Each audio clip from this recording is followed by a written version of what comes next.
سر میرا سوال یہ ہے کہ کیا حضور صلی اللہ علیہ وسلم کے روضہ مبارک کا دروازہ کسی وی آئی پی کے لیے، کسی بادشاہ کے لیے کھولا جاتا ہے؟ جی نہیں، یہ بھی ایک ایسا مسئلہ ہے جو لوگوں میں بہت پھیل گیا ہے اور غلط مشہور ہو گیا ہے لوگوں کے اندر۔ لوگ یہ سمجھتے ہیں کہ فلاں بادشاہ وغیرہ آتے ہیں اور وہ نبی صلی اللہ علیہ وسلم کی قبر کی زیارت کے لیے جاتے ہیں۔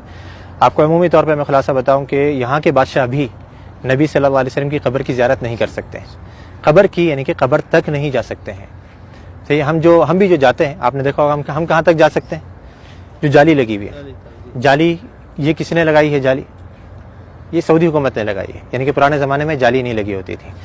اس کے پیچھے، جالی کے پیچھے کیا ہے؟ بہت سے لوگ یہ سمجھتے ہیں، وہ جھانک کر کے دیکھ رہا ہوتا ہے کہ ہمیں قبر نظر آ جائے کسی طریقے سے۔ قبر ناممکن ہے کہ نظر آ جائے، کیونکہ جالی کے پیچھے 3 دیواریں ہیں۔ ایک تو آپ جانتے ہیں کہ گھر کی دیوار تھی، آپ صلی اللہ علیہ وسلم کہاں پہ مدفون کیے گئے؟ گھر کے اندر مدفون کیے گئے تھے۔ حدیث آتی ہے نبی صلی اللہ علیہ وسلم کی کہ نبیوں کا انتقال جہاں پر ہو جاتا ہے وہیں پر ہی دفن کر دیا جاتا ہے۔ تو صحابہ کرام میں بہت بڑا اختلاف ہوا تھا جب آپ صلی اللہ علیہ وسلم کا انتقال ہوا کہ کہاں پہ دفن کرنا ہے۔ انصار نے کہا کہ انصار کے علاقے میں، مہاجروں نے کہا کہ ہمارے علاقوں میں، ہر کسی نے اچھی سے اچھی تجویز دینے کی کوشش کری اور چاہا کہ ہمارے علاقوں میں ہو۔ قریب تھا کہ تلواریں نکل جائیں۔ حضرت ابو بکر رضی اللہ عنہ آئے اور آ کر کے حدیث سنائی کہ میں نے نبی صلی اللہ علیہ وسلم سے سنا ہے کہ نبی کا انتقال جہاں ہو جائے وہیں دفن کر دینا چاہیے۔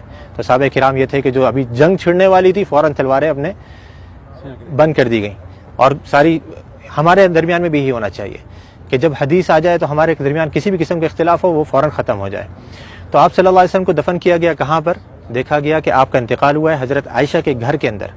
آپ صلی اللہ علیہ وسلم حضرت عائشہ کی گود میں سر رکھے ہوئے تھے، آپ بیماری کی حالت میں تھے، بہت زیادہ بخار کی تپش میں تھے، تو آپ صلی اللہ علیہ وسلم کو وہیں پر ہی مدفون کر دیا گیا جس جگہ پہ آپ کا انتقال ہوا۔ تو وہ جگہ کون سی تھی؟ گھر۔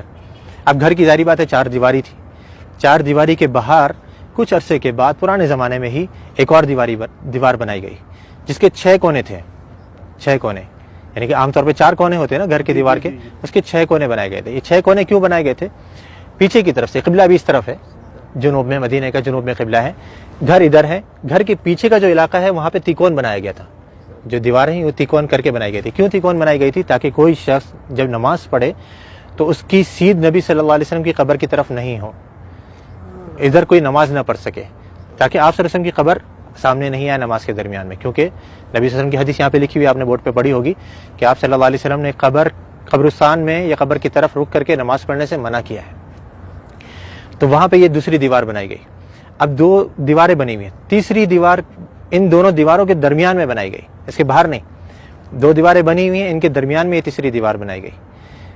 تو اس دیوار کے اوپر یہ گنبد کھڑا ہوا ہے، اس دیوار یا اس کے ساتھ میں کچھ چھوٹے موٹے ستون سے ہیں، ان کے اوپر یہ گنبد کھڑا ہوا ہے۔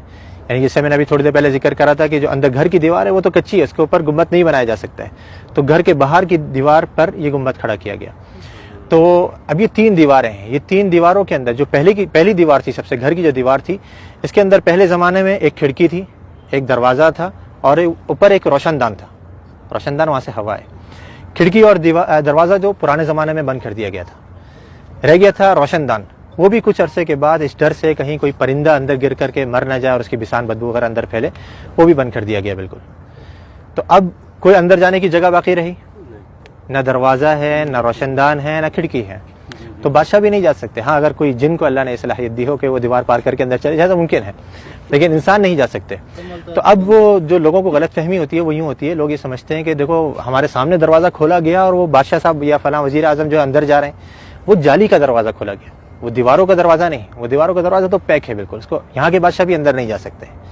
تو وہ جالی جو ابھی سعودی حکومت نے لگائی ہے وہ اس لیے لگائی ہے کہ پہلے زمانے میں لوگوں نے گھر کی دیوار سے برکت لینی شروع کر دی تھی، اس کو چوما چاٹی یا اسے مسا کرنا، اس کو چھونا، تو یہ غلط کام ہے۔ جیسے میں نے ابھی ذکر کرا کہ نبی صلی اللہ علیہ وسلم نے آثار کے تتبع سے منع کیا ہے۔ نبی صلی اللہ علیہ وسلم کے بتائی ہوئی شریعت کے مطابق ہم نے عمل کرنا ہے۔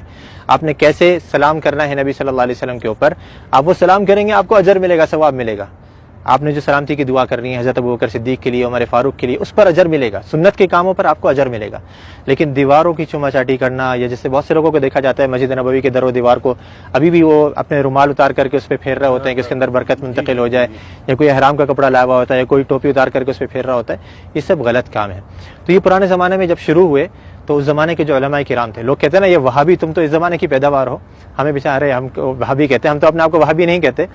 تو یہ جو وہابیوں کے عقیدے ہیں نا، جو ان کی نظر میں وہ پرانے زمانے سے چلے آ رہے ہیں، تو اس زمانے کے اندر یہ دوسری دیوار بنائی گئی، گھر کے باہر ایک اور دیوار بنائی گئی تاکہ لوگ گھر کی دیوار تک نہیں پہنچ سکیں۔